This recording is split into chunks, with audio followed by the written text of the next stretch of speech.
सभी एहलकार अपने अपने कार्य संबंधी सूचना दें।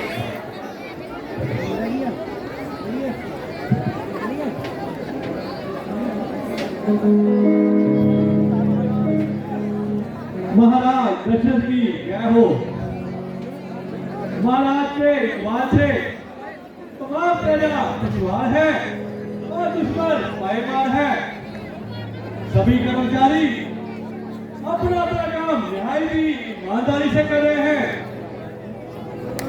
तो महाराज की खैर ख्वाही का दम बन रहे हैं।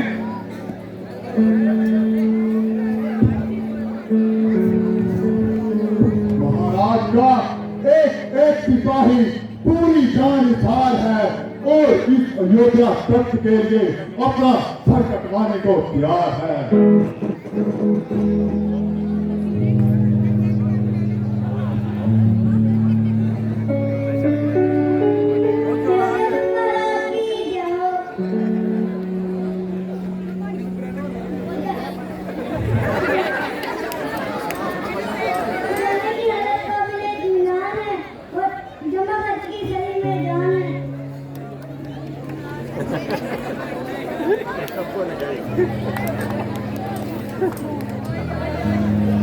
महाराज की जय हो। महाराज शहर में जाकर अमन है। राज्य में किसी प्रकार की चोरी या बिना चोरी की घटना होने नहीं लगी। यूं तो मुझे अपने मशीरों पर पूरा भरोसा है। आप लोगों की मेहनत और ईमानदारी से तो ये सल्तनत अभी तक आबाद है। लेकिन फिर भी मैं ये जानना चाहता हूँ कि कोई चापलूसी या खुशहामदी के कारण मेरी गलती का मेरे से नाम तो नहीं लेता।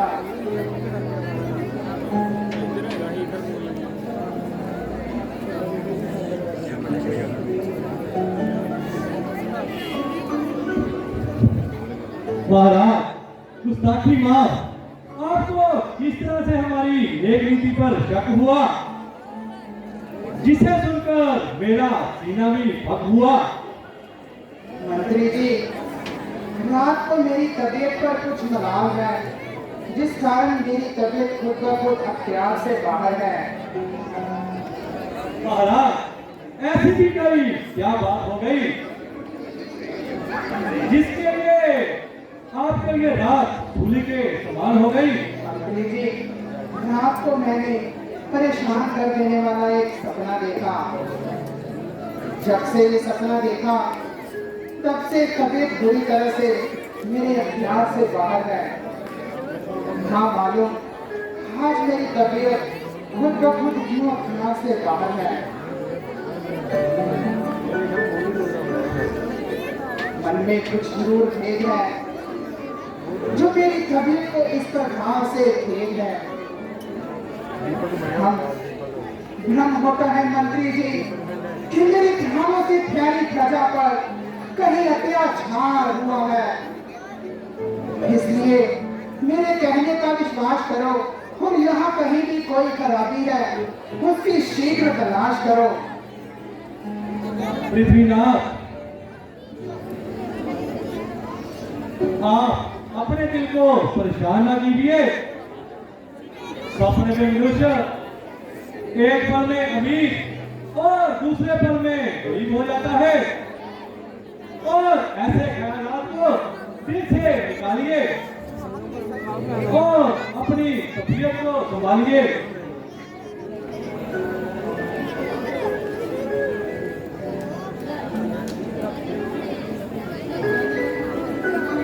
अयोध्यापति महाराज की जय हो।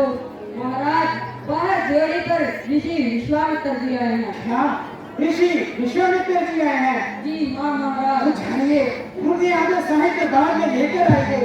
जाइए, शीघ्र जाइए।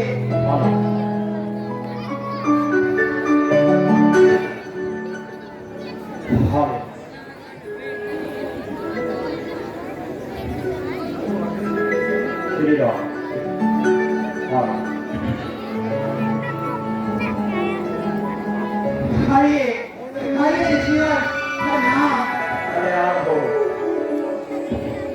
आइए, अयोध्या में आपका स्वागत है ईश्वर।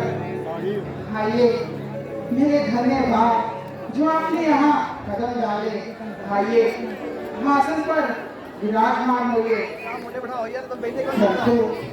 ऋषिवर, ये आपके चेहरे पर उदासी किस प्रकार की है? इसका क्या कारण है? शीघ्र कहिए। गजब, सीता, अंधेर, राजा फड़ी लुटा रहे और आपको कहाँ का खबर न हो। महाराज, आपके गंगा पार इलाके में राक्षस है वो, आपको तो बचाई है कि दुहाई है, दुहाई है, दुहाई है। जो भी मुसाफिर आता है पूरी जलेबी से लूटा और कत्ल किया जाता है। क्या क्या क्षत्रिय वंश का समाप्त होने को है जो राक्षस है इस तरह आफत मचाई है। तमाम इलाका मरीज और सुबह के हाथों चुकी है। हमने एक यज्ञ रचाया था मगर वो दुष्ट ने हमारा यज्ञ का पुरुषार्थ नष्ट कर दिया। मैं यज्ञ जिस समय करता हूँ टुकड़े मुझको निश्चय देते हैं, पूजा सामग्री यज्ञ हो सब नष्ट भ्रष्ट कर देते हैं। है मेरे राज्य में ऐसा अत्याचार चोरी नहीं सीना चोरी है।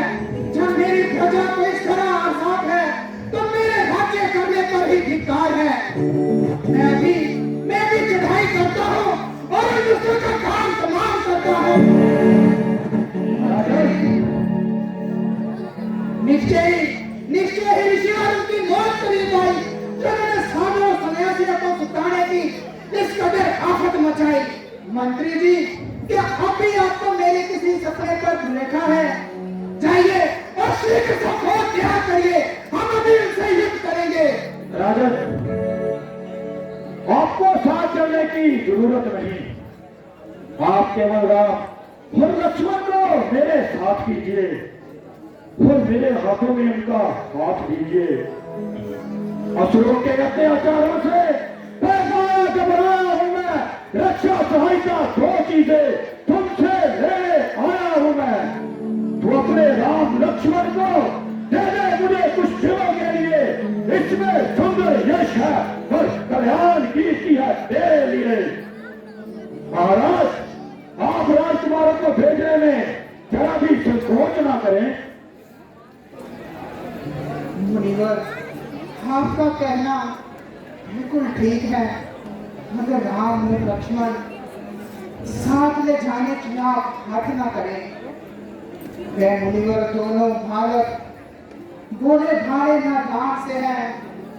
रण विद्या को क्या जाने, रण कौशल में अनजान से है। राज ताज दौलत तस्कर हिस्से ना खार मुझे। आज्ञा हो तो मैं भी चलूं, हिस्से ना खार मुझे।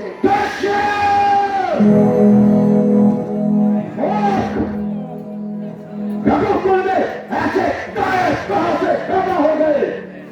तेरे बुजुर्गों में से तो किसी ने भी ऋषियों की मदद से इनकार नहीं किया और अपनी प्रजा के लिए कौन सा त्याग नहीं किया।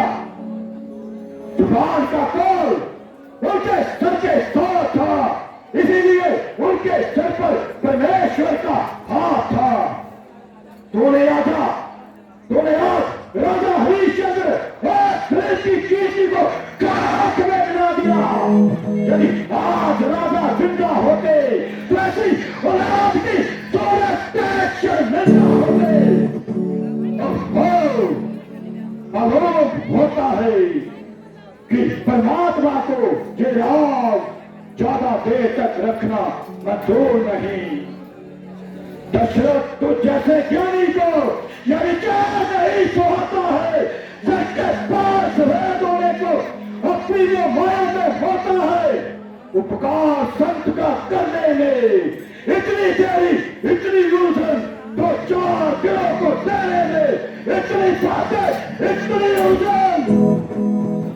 यदि आज फरियाद विष्णु से करता तो चलते थे शोर गुरुरासन। यदि फरियाद शिव से करता तो हिल जाता उनका भी आसन। बस महाराज, आप विश्राम करें। अपना मुझे आपसे और आपके बेटे से चलता है। जैसे भी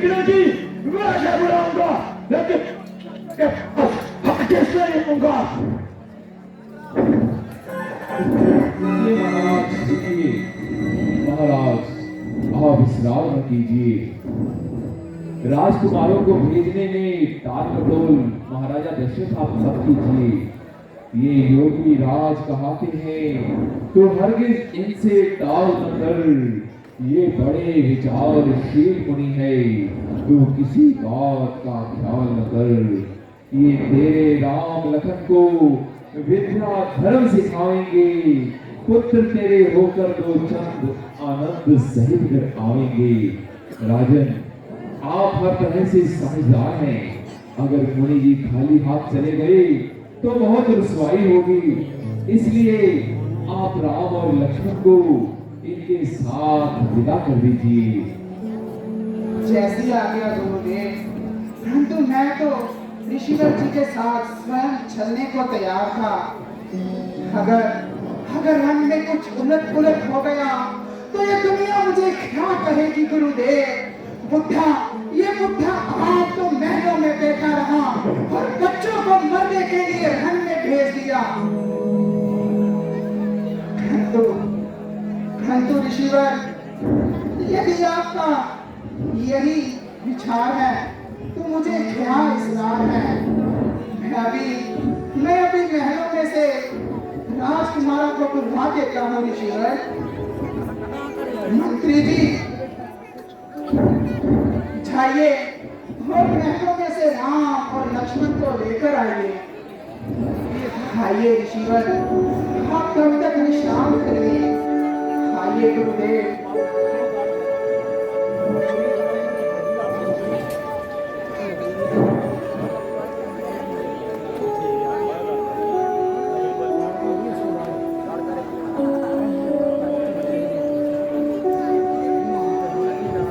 बोल सियार रामचंद्र महाराज की जय। आयुष्मान भव, आयुष्मान भव पुत्र।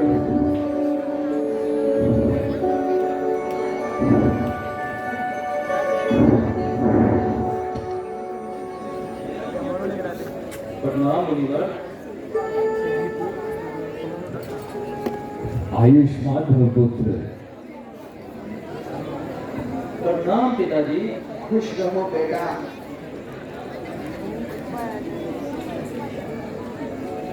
राम हाजिर है। सेवक के लिए क्या आज्ञा है? बेटा, तुम दोनों भाई मुनि विश्वामित्र जी के हमरा जाओ और राक्षसों से लोहा लेते हुए उनका यज्ञ संपूर्ण करवाओ और मुनि जी की हर आज्ञा का पालन करना। मगर ध्यान रहे, इनको किसी प्रकार का कष्ट न आने पाए और ये जो भी शिक्षा दे आप उनको धारण करना। जैसी आज्ञा पिताजी। ऋषियों की सेवा करना तो हमारा कर्तव्य है और ये तो और भी सौभाग्य की बात है कि हमें उनकी सेवा का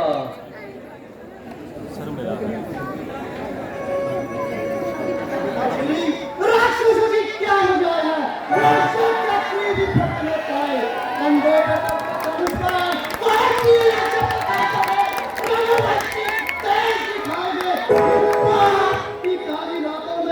शाबाश बेटा, जाओ और मुनि जी के हमरा जाओ। जाओ जाओ बेटा, जाओ।